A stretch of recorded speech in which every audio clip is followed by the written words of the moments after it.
नमस्कार। आज 28 जुलाई शाम को 8 बजे मंगल के होने वाले परिवर्तन की बात करेंगे। हम सब मंगल सिंह राशि को पूर्ण भोग करके अब सिंह कन्या राशि में 28 जुलाई को रात्रि 8 बजे प्रवेश करने जा रहा है। इस कन्या राशि में जाने पर क्या क्या परिणाम होंगे, आसपास के वातावरण में थोड़ा बहुत इस पर प्रकाश डालेंगे और राशियों के बारे में जानेंगे कि क्या राशियों पे क्या फल देता है। मंगल एक शनि और बृहस्पति के बाद मंगल एक बहुत महत्वपूर्ण ग्रह है। पिछले दिनों देखा होगा आपने कि नीचस्थ मंगल की पोजीशन किस तरीके से वातावरण में तनाव और पुलवामा का अटैक या अंतर्राष्ट्रीय मामलों में कई जगह तनाव की चीज़ें उत्पन्न किया। और वही मंगल जब सिंह राशि में केतु का सानिध्य पाकर काफ़ी अग्रेसिव हुआ और केतु का सानिध्य पाकर के जब अपने से अष्टम मीन राशि पे दृष्टि डाला और मीन राशि कहीं ना कहीं आकाश तत्व का मालिक है, तकनीकी का मालिक शनि वहाँ बैठा हुआ है, तो वायुवान दुर्घटना जैसी चीज़ को अंजाम दिया। अब कन्या राशि में मंगल का गोचर क्या करने वाला है, इस पे बात करते हैं। कन्या राशि एक पृथ्वी तत्व की राशि है और मंगल भी भौमशुद्ध बोला गया है। और वैसे तो मंगल हमारे ज्योतिष में पूर्ण मैलेफिक प्लैनेट, एक पुरुष प्रधान ग्रह है, एक तरह का सेनापति है, लेकिन इसका कहीं ना कहीं पृथ्वी से बड़ा नज़दीक का नाता है। भौमशुद्ध बोला भी गया है और प्लस पृथ्वी से बहुत सारी चीज़ें इसकी मिलती है। सोलर सिस्टम में सूर्य से पृथ्वी की कक्षा के बाद मंगल की ही कक्षा आती है। मंगल का कन्या राशि में प्रवेश करना यानी पृथ्वी तत्व की राशि में प्रवेश करना कहीं ना कहीं मंगल को संतुलित बनाता है, क्योंकि मंगल पृथ्वी तत्व की राशि मकर राशि में ही उच्चता को प्राप्त करता है। और मकर राशि में यदि उच्चता को प्राप्त करता है तो इसमें कन्या राशि भी लगभग अगर उच्च नहीं कहा जाएगा तो उससे कम भी नहीं कहा जाएगा। उच्चता का मतलब ये नहीं होता है कि कोई ग्रह बहुत मजबूत होता है। उच्चता का मतलब ये होता है कि वह ग्रह अपनी प्रकृति के आधार पर, अपनी प्रकृति के अनुरूप जहाँ वो बैलेंस हो पावे, जहाँ वो संतुलित हो पावे और संतुलित परिणाम देवे। तो मंगल कन्या राशि में पहुंच करके एक संतुलन की स्थिति को प्राप्त कर रहा है, जो कि सिंह राशि में पहुंच करके एक अग्रेसिव मोमेंट में चला गया था। तो इससे परिवर्तन महत्वपूर्ण जो आने वाला है वो ये है कि थोड़ा सा इंटरनेशनल मामलों में भी जो अभी राजनीतिक उठापटक और कई सारी चीज़ें जो हैं असंतुलन की स्थिति है, कहीं ना कहीं उसमें भी कुछ हद तक संतुलन की स्थिति उत्पन्न करेगा। हालांकि मंगल और शनि इस समय आमने सामने हैं होंगे। मंगल का अष्टम दृष्टि ज़्यादा खतरनाक था शनि के ऊपर, लेकिन मंगल का और शनि का आमने सामने होना एक दूसरे के संतुलन बनाने का भी सूचक है, तो ये भी एक अच्छी बात है। दूसरा, पृथ्वी तत्व की राशि में मंगल का होना रियल एस्टेट के कारोबार में काफ़ी प्रगति ला सकता है। कल पूजा या यूं कह लीजिए कि जो वुडन मार्केट है, वुडन मार्केट में भी काफ़ी प्रगति ला सकता है, काफ़ी ज़्यादा लाभ दे सकता है। वुडन मार्केट में भी काफ़ी ग्रोथ दे सकता है। फिर इसी प्रकार से औषधि के क्षेत्र में भी काफ़ी मंगल और शनि का एक साथ बैलेंस होना चिकित्सा क्षेत्र में कोई नया क्रिएट कर सकता है, कुछ नया आविष्कार, कोई ऐसी चीज़ें, उपलब्धियां क्रिएट करा सकता है। ये भी एक अच्छी चीज़ हो सकती है। और बाजार के दृष्टिकोण से भी ये मंगल और शनि का आमने सामना होना एक संतुलित बाजार, एक ग्रोथ का बाजार भी देगा।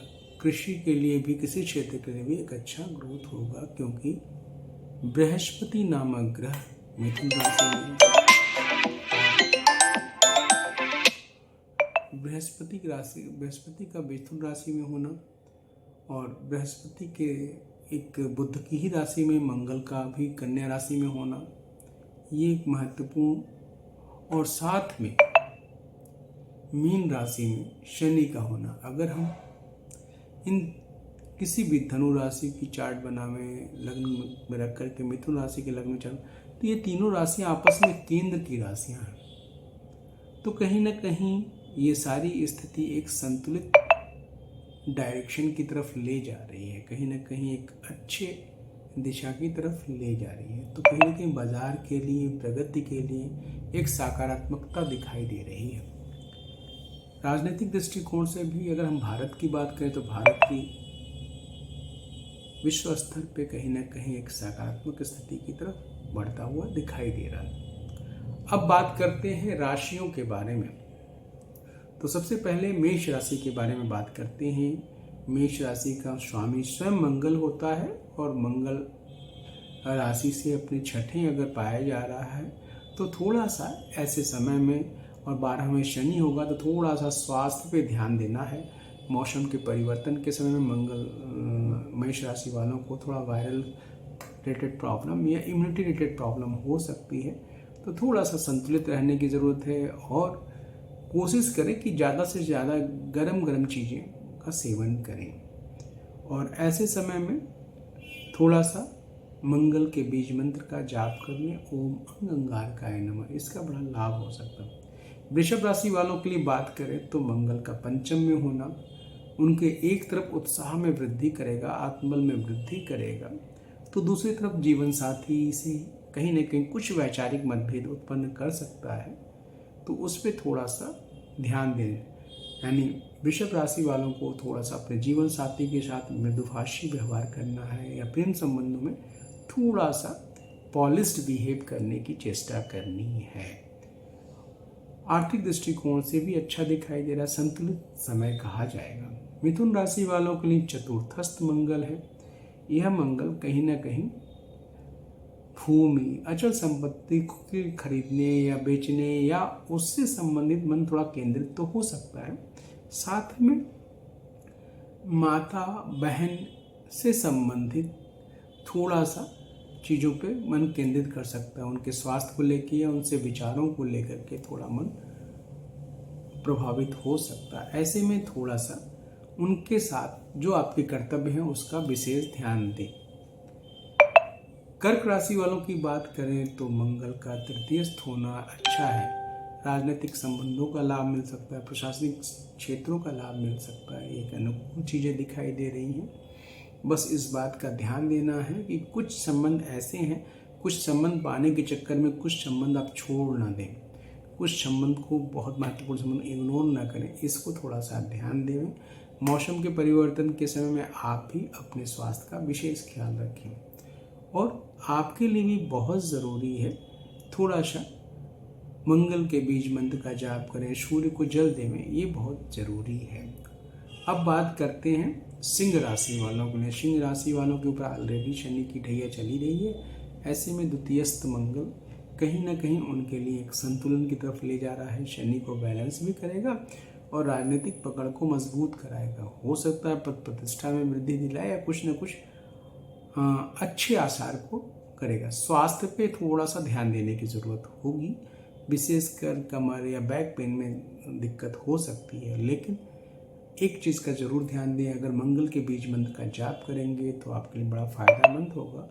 और मंगल का बीज मंत्र है ओम अंगारकाय नमः। साथ ही साथ सूर्य को जल देने की चेष्टा करें। अब बात करते हैं कन्या राशि वालों के लिए। कन्या राशि वालों के लिए मंगल राशि में ही आने वाला है, तो कहीं ना कहीं एक अनुकूल स्थिति जरूर बन रही है। कुछ चिंताएं जरूर हो सकती हैं, क्योंकि राशि में जब मंगल होगा तो कुछ चिंताएं हो सकती हैं, जैसे संबंधों का चिंता, कुछ जिम्मेदारियों का चिंता, और कुछ थोड़े से स्वास्थ्य के भी साइड इफेक्ट हो सकते हैं। यदि आप हाइपरटेंशन या स्ट्रेस के को लेके परेशान है, या स्ट्रेस है आपको, या ब्लड प्रेशर के रोगी हैं, तो थोड़ा सा आपको सावधानी बरतने की ज़रूरत है। ऐसे में ज़्यादा से ज़्यादा एंटीऑक्सीडेंट वाली चीज़ें, फ्रूट्स वगैरह लेवें, सहजन के पत्तियों का सेवन करें, इन सब चीज़ों पे थोड़ा सा ध्यान देवें, ग्रीन वेजिटेबल ज़्यादा लेवें, और मेडिटेशन योगा ज़रूर करें ज़्यादा से ज़्यादा, और शनि के बीज मंत्र का जाप कर लें, ओम शं शंशाय नमः, ये सुबह शाम 108 पर कर लें। अब बात करते हैं तुला राशि वालों के लिए। तुला राशि वालों के लिए मंगल का द्वादशस्थ होना थोड़ा सा कुछ मामलों में जीवन साथी से बिला वजह के वैचारिक मतभेद उत्पन्न करा सकता है, या जीवन साथी के स्वास्थ्य पे थोड़ा ध्यान देने में। हालांकि आपका शनि काफ़ी अच्छे पोजीशन पे चल रहा है।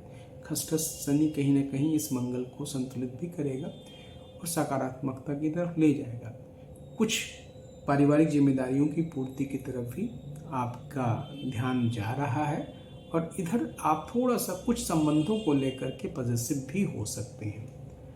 अब बात करते हैं वृश्चिक राशि की। वृश्चिक राशि में एकादश मंगल आपके लिए बड़ा ही अनुकूल कहा जाएगा। आर्थिक समृद्धि का सूचक बन रहा है।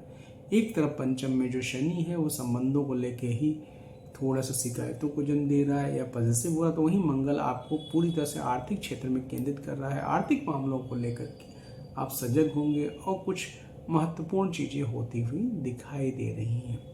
बात करते हैं धनु राशि की। धनु राशि में मंगल की पोजीशन पराक्रम भाव में, यानी आप इस समय में पूरे कर्मठी रहेंगे। इस जो दौर है 28 जुलाई से लेकर के 14 सितंबर तक का जो मंगल का ये कन्या राशि में होना आपके लिए बड़ा अनुकूल दिखाई दे रहा है। कहीं ना कहीं पराक्रम का समय दिखाई दे रहा है।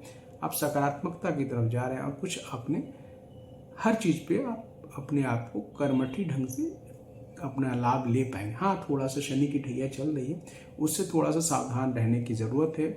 कोशिश करिए हर शनिवार को कुछ काली वस्तुओं का दान करें, और मंगल के बीज मंत्र का, इस सकारात्मक समय का आप लाभ लेने के लिए मंगल के बीज मंत्र का जरूर जाप करें।